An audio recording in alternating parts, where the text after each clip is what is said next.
You're listening to What She Said, a podcast for bloggers and creatives hosted by me, Lucy Sharif, a freelance journalist living in London.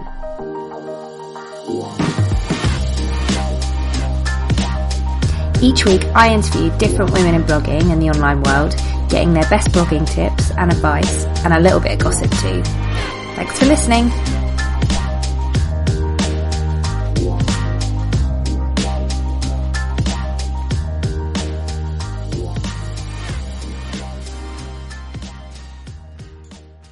Welcome to episode 9 of What She Said, where I chat to Beverley from Pack Your Passport.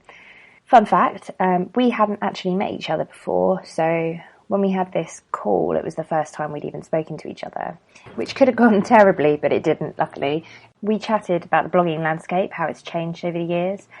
Beverley shares her journey to becoming a full-time freelancer and running her own company in freelance social media management, PR, copywriting, her background in digital marketing, and then she just casually drops some incredible SEO tips, some amazing Instagram stories tips as well. That's right at the end, so make sure you stay listening. I know you will anyway, but so all in all, it was just a super fun chat,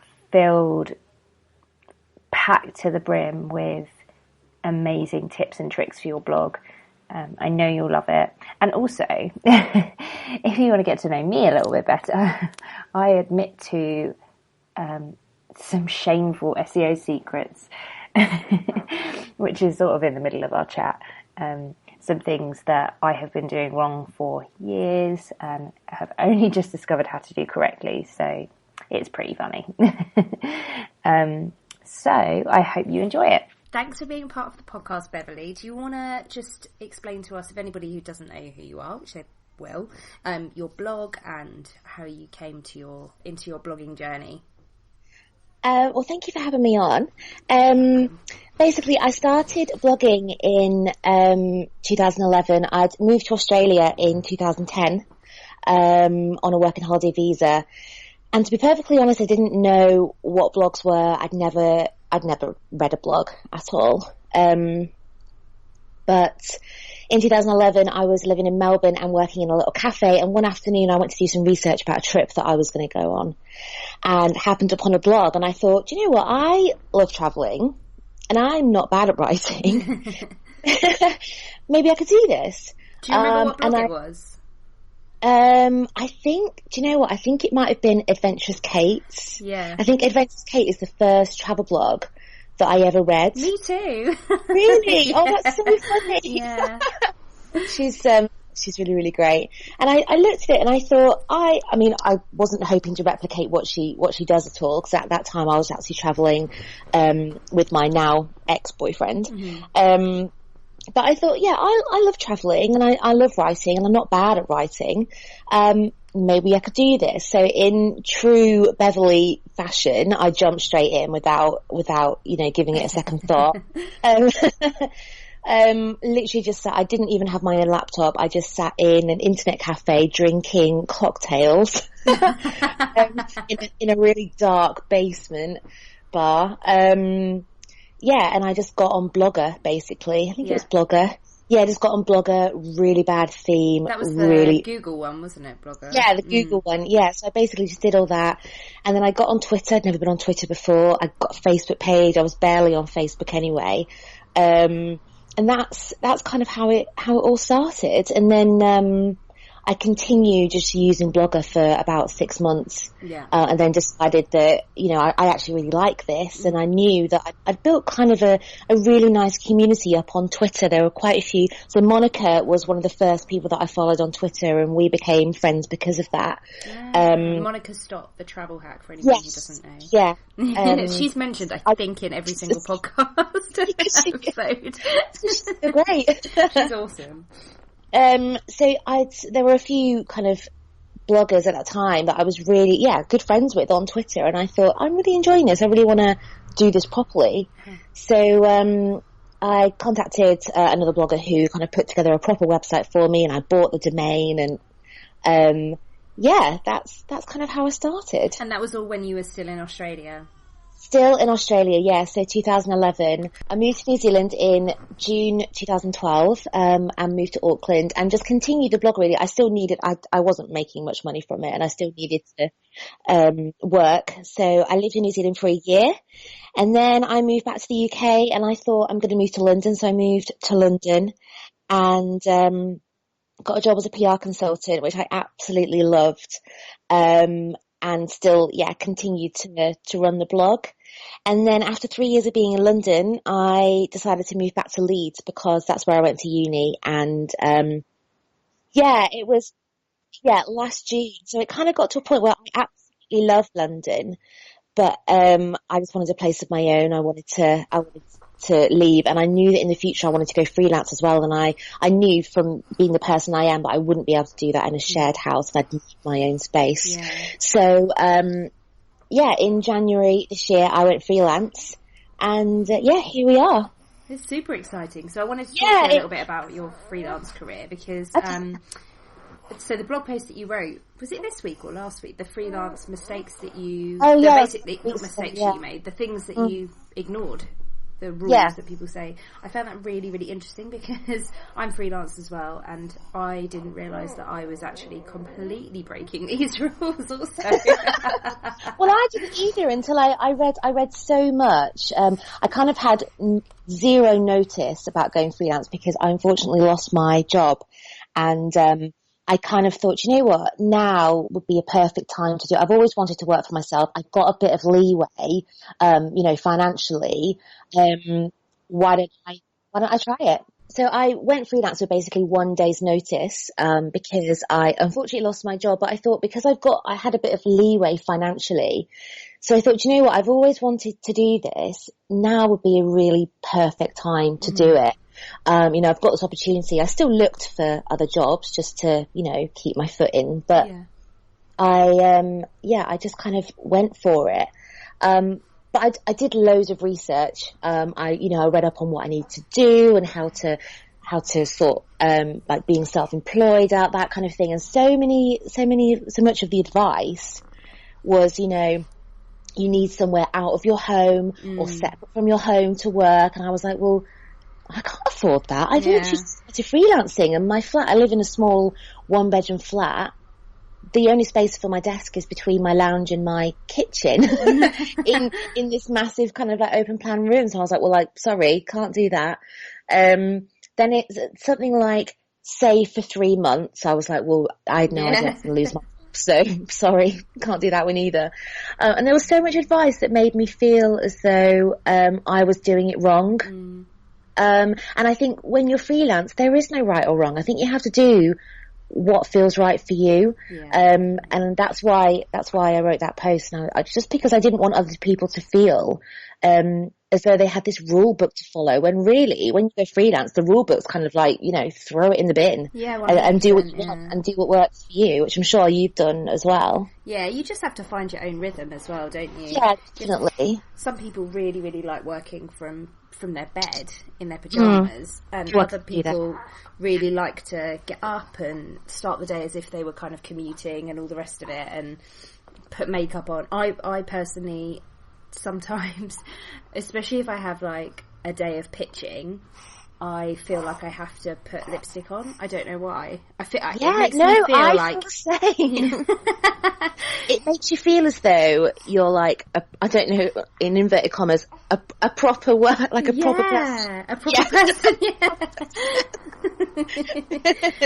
That is a really good tip for everyone out there. Man, woman, whoever's listening, put some lipstick on.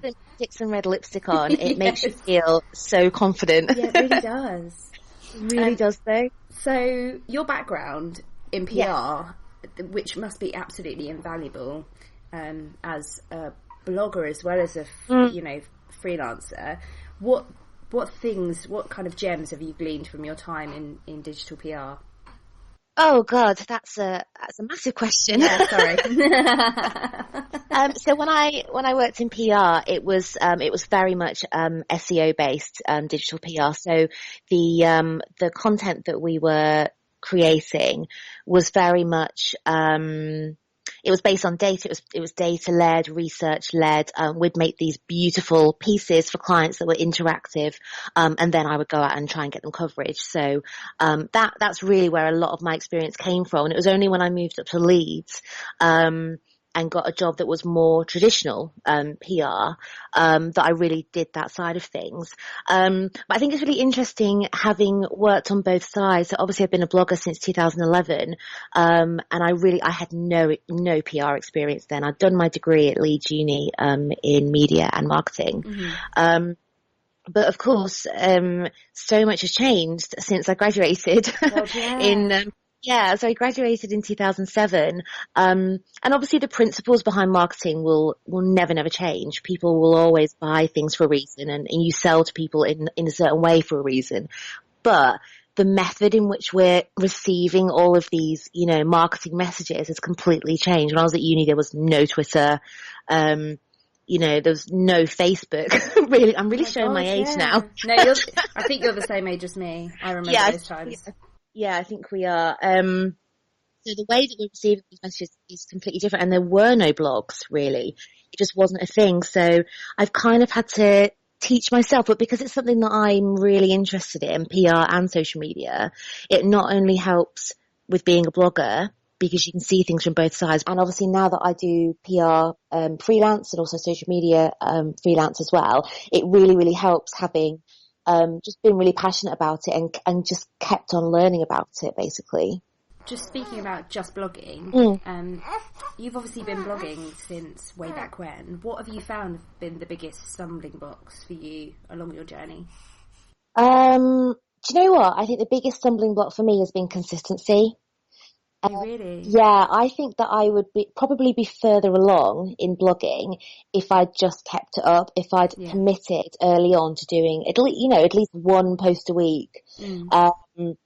And I wish I'd done that from the start, but as you probably know, life gets in the way, and sometimes you just don't feel like blogging, you don't feel like writing. And I feel as though I didn't really have my business hat on for a very long time. I do now, and I try to be as consistent as possible. But when you've got a full-time job, I had for most of the time that I've run in my blog, it's difficult to commit sometimes, definitely. Yeah, it's really hard. Funnily enough, I was talking to Sophie Cliff last night, and I was asking her how the hell she manages with a full-time job. I do not understand. Every day for the most part. She's on fire. I love it. Yeah, it's incredible. I couldn't do it. I'm the same as you. I just couldn't do it. And what have been the, light bulb moments along the way as well? Because I feel like when you're blogging, especially as you started out, while you were travelling, I did the same. You really are properly winging it. And there tends to be a couple of light bulb moments where you're like, oh shit, I wish I'd been doing that from the beginning, or oh my god, this is going to change my life. I don't know, to be honest. That's a really hard question. I don't know if I had any light bulb moments. I think, to be honest, I've just been bumbling along since 2011, to be honest. I think as I got more into it, I definitely realised what I was doing wrong and what I could do to improve. I think for a long time I just didn't care about the photos on my site, and now I couldn't care more about the photos on my site. For ages I thought, oh yeah, I just use my phone or whatever. And that's fine if you don't mind. But I've always loved photography, and my dad's really passionate about photography as well, so he's taught me a lot. And the photos on my blog are really important to me now, and I wish that I'd realised that sooner, basically. But yeah, I can't think of any kind of light bulb moments I had, apart from that I knew I wanted to take it more seriously. I knew that I wanted to make more of a success of it because I was spending so much time on it. I thought, if I'm going to spend this much time on this website, and away from my family and friends at some point, then I ought to try and make it at least a little bit successful. So how did you do it? Because you did make it successful, and you're a freelancer. You have obviously quite a massively broad freelance. I don't know how to say it. Like, you've got a separate website for your Yes. like, blogger outreach and consultancy and Yeah. the PR side of things. But also, you are a successful blogger. Like, that stands alone. You've won awards and you go on press trips and stuff like that. So for a newer blogger, they would definitely be looking at you and saying, how did you get there? Isn't it funny though that when you're there, it kind of just feels like, no. I know. It doesn't feel that way at all. That's so funny. I think that's I completely understand it, but I think that's really probably comforting, reassuring for newer bloggers that you always feel like there's someone more successful. Absolutely. And you always feel as though you're never quite getting it right, or I don't think you ever get to a point in any career where you're like, do you know what, I've made it now. Because it's when you're in it, you don't realise, you're just kind of like, I'm just going to publish another blog post. And it never feels, I never get to my desk in the morning and go, right, Beverley, award-winning blogger, let's smash it. I'm just like, oh my God, I need a coffee, and what have I got to write today? Oh my God. I feel exactly the same. Oh, I'm so glad. What is the favourite parts of blogging for you? Writing, definitely. Which is, I mean, that's just normal for a blogger, I think. Writing and taking photos. I mean, obviously the travel aspect, but for the most part, I pay for that myself. So really, that is more, I think it's more part of my life rather than part of blogging in general. The writing, I've always loved writing. And my mum has always said that I should write a book, and I just feel like that's a lot of pressure to get from your mum. I like it. Well, I think she thinks that maybe writing a book is really, really simple, and there's publishers lined up outside my flat waiting to publish me, which is absolutely not the case. But yeah, I've always loved writing, and I've got a couple of writing styles that I use on Pack Your Passport. One of them is quite it is something that you could possibly put in a book, and I've definitely had people comment and say this is kind of like book material type stuff, which is a massive compliment, and I have been sat at my desk at some points, like bawling my eyes out if people are nice to me.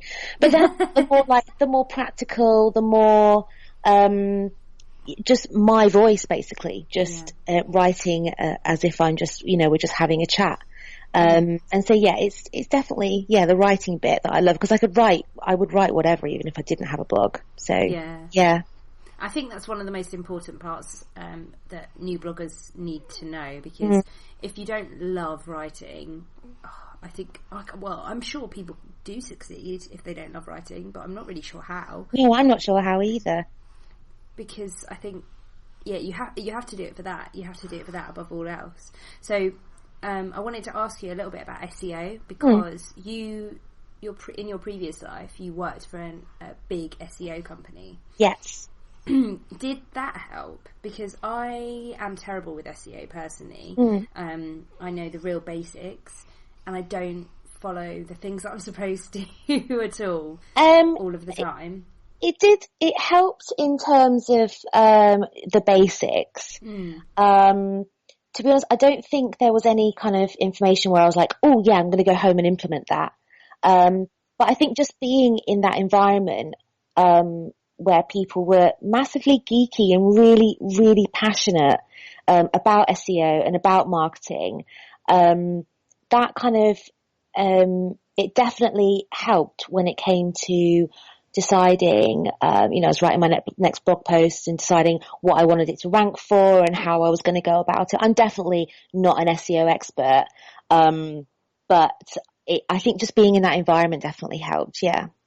But when you write a blog post, when you sit down to write a blog post, do you already have in your mind, this is the keyword that I want it to rank for? Yeah, so now you've asked that, I just realised that probably I do, but I thought that everybody did that, but perhaps not, I don't know. I do that now, but and actually I think after a certain amount of time it's not like a robotic process, you just do it automatically, you have it in your mind and you're crafting a title or whatever.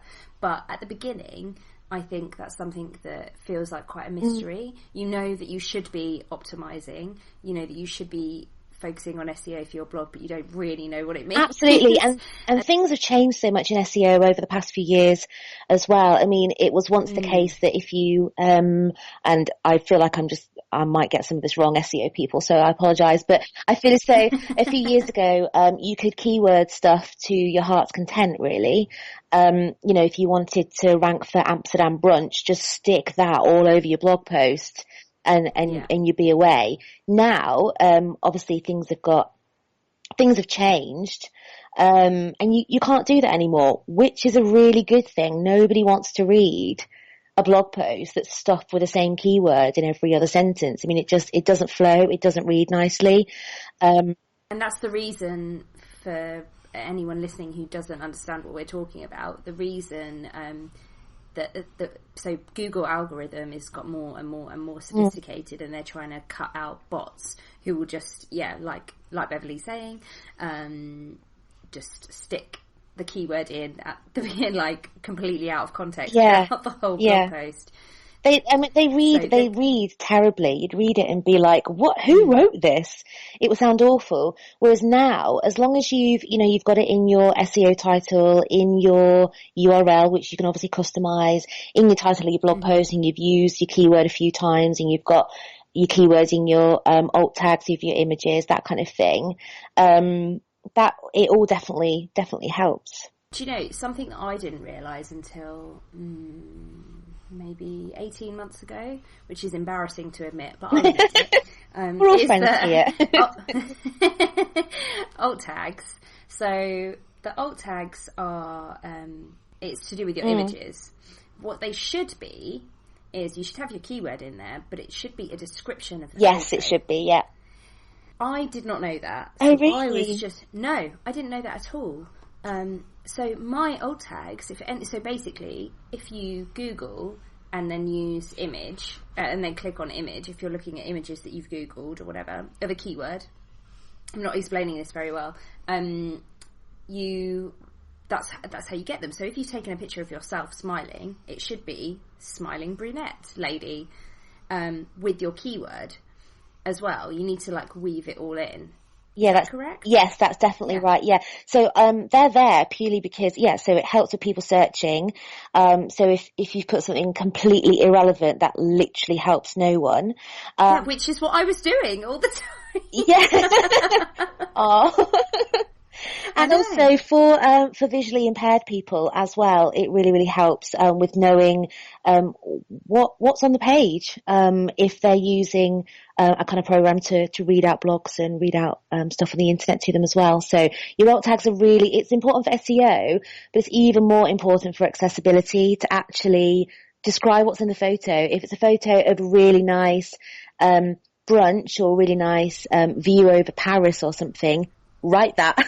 Literally, right. View over Paris. That's what you need to write. Can you imagine? I feel even worse now. No. These poor people who are looking at my completely unrelated picture, like, what the fuck? At least you know now. Yeah. I know now, but I still sometimes leave the alt tags blank. I'm really bad. I do that as well sometimes, especially if I've got, a lot of photos to post. I'm like, I really don't need to do this on everyone, surely. I know, surely. Please don't make me. Please. So we've covered all the SEO things that everybody else should be doing, but we definitely are. Yes.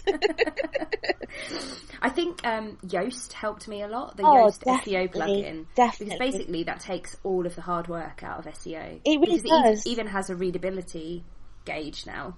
I love that readability gauge. Me too. Oh, I love it. Yeah. Except that often I start a sentence with the same word a few times, and it doesn't like it gets really annoyed. Yeah, and I'm like, screw you. That's my style. My blog post, I do what I want. Yeah. Are there any other amazing plugins? Because I would imagine that the majority of people do use WordPress. I think people are starting to use Squarespace a lot now. Yeah, I think on WordPress, Yoast is what I use, all the all-in-one SEO pack. Mm-hmm. But I've been using Yoast for absolutely years, and I just, like you say, it's so simple to use, and it really does. It helps with your SEO, and it helps spell it out for you. It literally says, what do you want this to rank for, and gives you, help with your titles and things like that. It will tell you, do you know what, you've used this keyword this many times, that's fine. You've got X amount of no followed links, X amount of followed links. It will say things like, your SEO title's fine, but you might want to move your keyword to the front. And I never do that because it just never fits. But that really does help, and I think for new bloggers as well, when you've really no idea what you're doing in terms of SEO. And SEO, I mean, it's not the most important thing in the world, but if you want your blog to be successful outside of Twitter and outside of sharing your blog posts on social media or outside of the blogosphere even, then it helps. It definitely helps to really do it properly and to widen your audience. Really, if you're ranking for stuff, and ranking for things that are relevant to what you write about and what you're passionate about, then people are going to find you. Yeah, I mean that's basically it, isn't it? It's kind of taking off the invisibility cloak.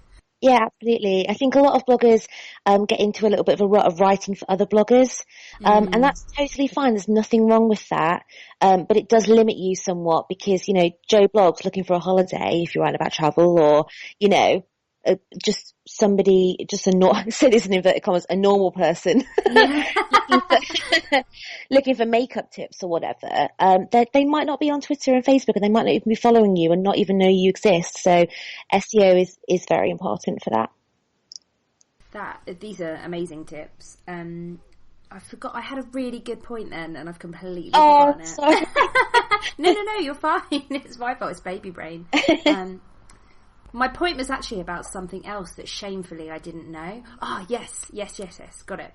So, I wanted to ask you, working with brands, specifically with your blog, when you're doing partnerships and stuff like that, no follow links and do follow links and things like that can be a minefield. It is an absolute minefield, yeah. Can you explain it in a nice layperson's way? Because I didn't even realise until last year that you have to use no follow links if it's like an affiliate link, or if it's something, you know, if it. Yeah, I don't even know if that's correct. Yeah, I think it is. Yeah. The in layman's terms, if you've been paid for something, then it needs to be a no followed link. And why does it need to? That's a really good question. As I understand it, it's to do with the fact that so no follow literally means it's like an instruction to the the spider, the spider bot.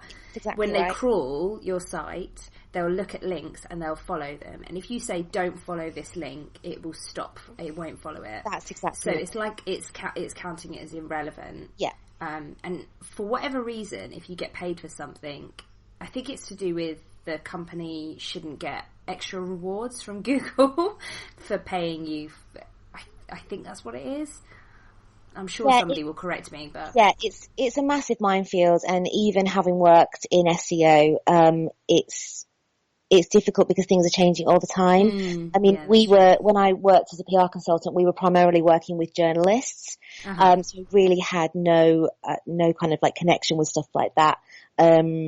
We were obviously looking all the time for a followed link because we were doing all this digital PR in order to help our clients rank. But it was beyond our control. And we weren't paying journalists, obviously, because they get paid themselves, which is a whole other vlogger journalist thing. Yeah. That's interesting, actually, the difference between a blogger and a journalist, I think. Yeah, definitely. And obviously because you are a journalist as well, you can see both sides of that as well, I should think. Yeah. Yeah, and that takes us quite nicely to a topic that I'm always interested to talk to other bloggers about, which is press trips, because I've been on press trips as a blogger and as a journalist, and I find it a lot easier as a journalist. Oh, wow, that's really interesting. It's a lot easier. Yeah, I mean, I can see why it would be easier, having been on a press trip with a journalist. Yeah, who doesn't have to be on their phone, they don't have to be doing social media. It looked like the absolute dream, Lucy. I'm not going to lie. Honestly, it is. It was she was lovely. I think she was from maybe Hello Magazine or OK Magazine. we went to a hotel in Ireland, and she was literally just there to write about the hotel, and didn't have to take photos or anything because they would be supplied by the PR. Yeah. And I was there with my camera and my notebook and doing videos, writing up my notes in the evening, and I was like, wow, I've chosen the wrong job. Yeah. I mean, there's definitely benefits to being a blogger on a press trip. Oh, definitely. But I would say, for me, I much prefer doing press trips as a journalist, because you do get to enjoy the holiday. So that's another thing that for newer bloggers, especially within travel, I think it is within travel. The goal is often to go on a press trip, and I would caution against. I would like have that dream. Definitely, they're really good fun, but it's not a free holiday. It's absolutely not a free holiday. And I get really frustrated when people think it is, especially when I was working full time and I would get invited on a press trip and actually take time off from my job. Now I can go obviously whenever I want pretty much because I'm freelance. But when I was working full time, my co-workers would definitely be like, oh wow, I can't believe you get to go on a free holiday, amazing. And on one hand, yeah, I mean it's absolutely incredible, and I will never ever not be grateful to be given those opportunities. And I am very proud to have built up a blog that that PRs can look at and know that they want their client to be featured on there. That's totally fine, but it's definitely not a free holiday. No. No way. It's hard work. Monica has some really, really good tips about press trips, like press trip etiquette. Do you have anything from your time going on press trips that you'd like to share? I think, I mean, you just have to stay professional at all times. I mean, if the PR comes with you, that's fine. I just think, politeness, it goes a long way, definitely.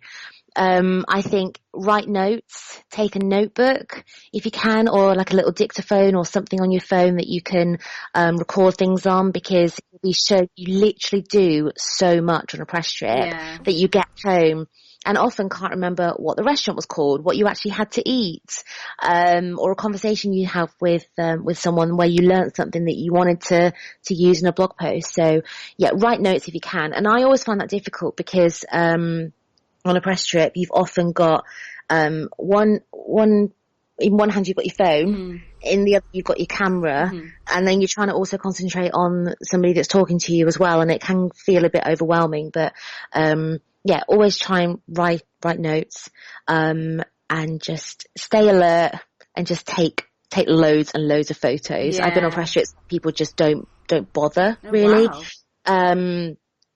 And that's not good because you need to be able to write about the trip when you get home, obviously. I find that the taking of pictures kind of counts as my note taking sometimes. So that is a good point. I'll sometimes and I tend to, the same night I'll look at the pictures and that will jog my memory, and then I'll add to my notes. I've that's a good that idea. to be quite helpful. Also, I would recommend bringing a boyfriend or a husband along if you can. Mine is really well trained. Speaking of Instagram, what is your favourite type of social media to participate in? And also, because I feel like Instagram just gets a really bad rap these days.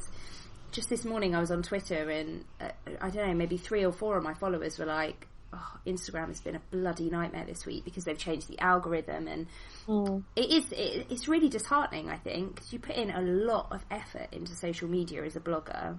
Yeah, it is. It's really frustrating, and it's really frustrating as a social media manager as well, obviously, because because so much of the time, especially on Facebook, my clients, their posts won't get seen. And so we have to pay to boost them, which is fine, but it can get frustrating.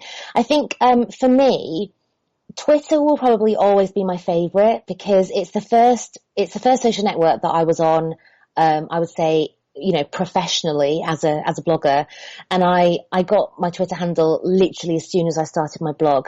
And it's where I met so many bloggers who I'm now, still friends with, or still chat to, who were, either just starting blogging in 2011 or have been blogging for a couple of years. So people like Monica from the Travel Hack, Chris and Kirsty from No Place to Be, Chris from, he runs a backpacking blog and he lives in Australia now, obviously one of my favourite places. So many people that I still speak to now, and I think that's why I've got quite a large following on Twitter now, is because I've been on it for 6 or 7 years now, and it's changed a lot since then, obviously, but I think I just always put the effort into it because it's where I got a lot of traffic from. It's where I had nice conversations with my friends. And I really, really liked it. I love Instagram though, because it's really nice to be creative with it. I absolutely love using Instagram stories.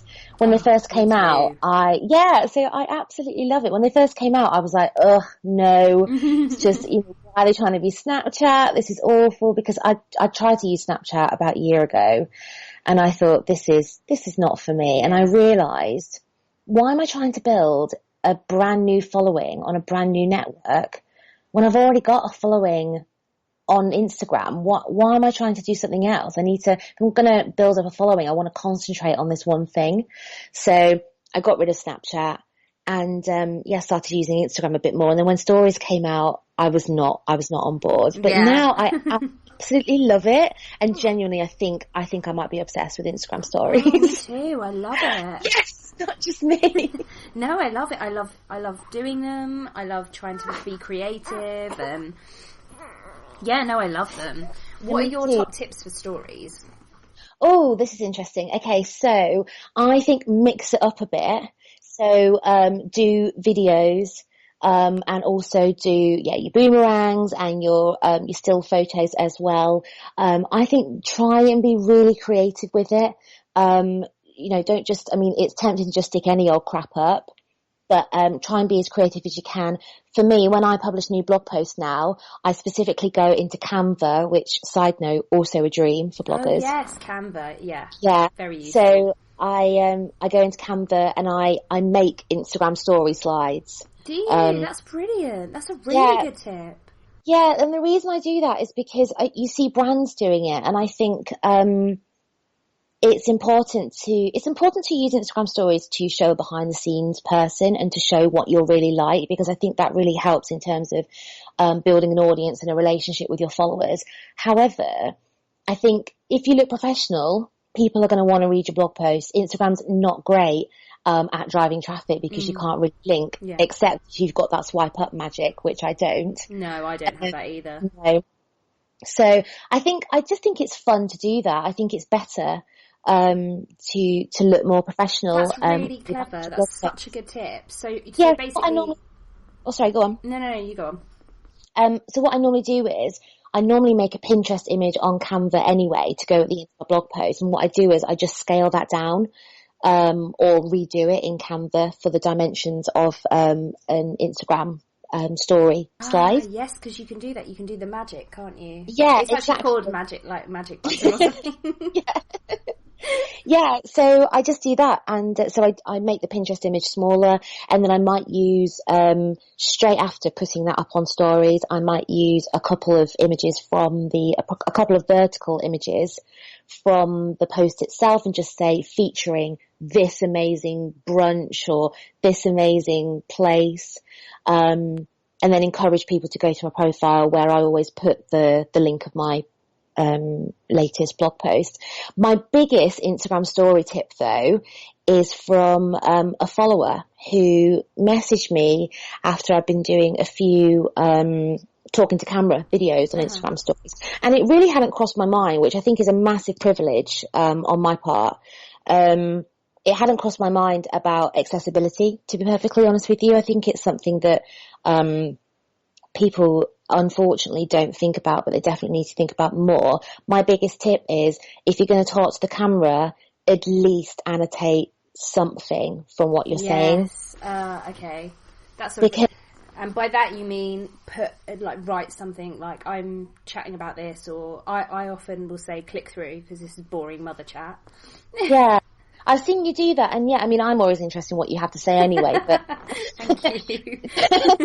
yeah, I can see why you do that, but I just think it's really important, because often I'm watching Instagram stories on, on a train or something. I can't have people chatting, but for the most part, for people that aren't watching and just listening, it's good to at least put what you're talking about, or having a rant, and then have your rant, but at least people know.